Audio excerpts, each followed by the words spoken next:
guys! My name is Sana and welcome sa akin channel. So for today's video, magluluto tayo ng ginisang alimasag. So start na tayo magluto. Tara na! Ito ang ating mga ingredients.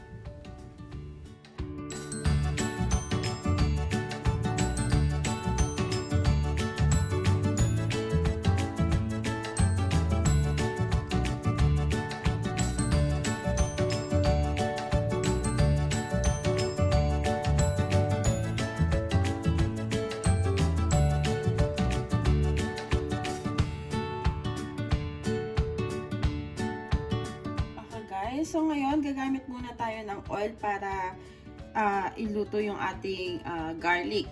So hintayin na natin ito mag-golden brown.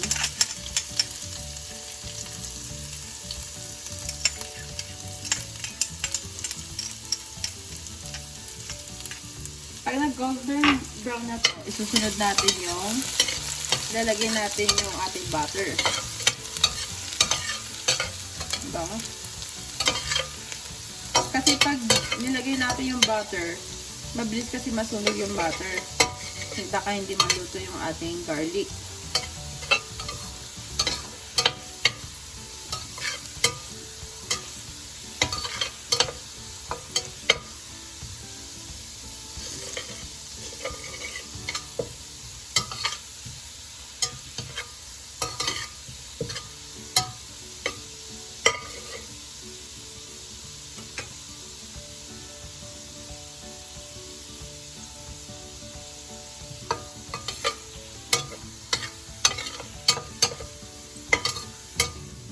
Tapos pwede natin sunod yung ating butter.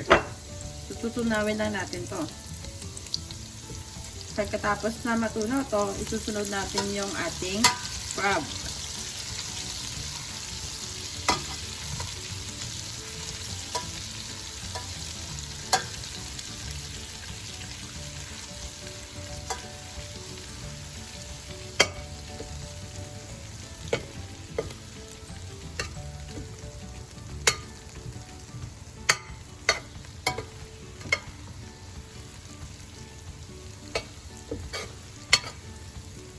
Hintayin lang natin pag-isaw lahat ng butter.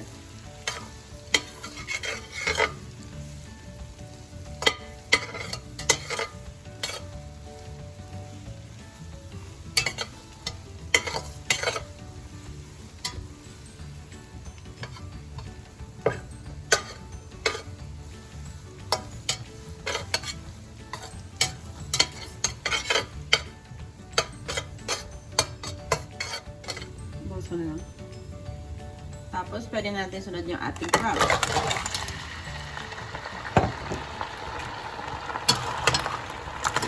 Tahanan lang natin ito hanggang sa mag-cool siya.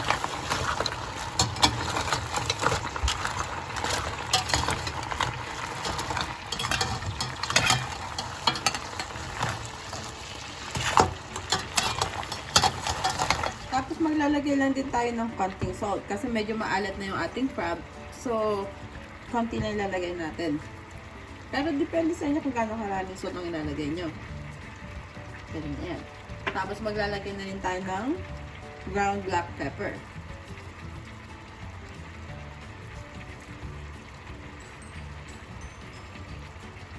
Pagkatapos na nilagay ang ating mga seasoning, tatakpan muna natin siya.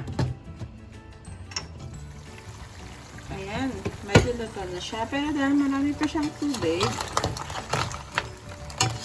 iluluto pa natin siya hanggang sa mawala yung hanggang konti na yung tubig na natira.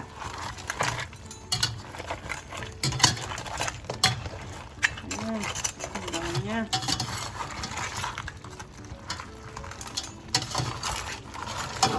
Okay guys, pwede na natin siyang haluin. Luto na siya. Nakakagutang ka na ng kumain.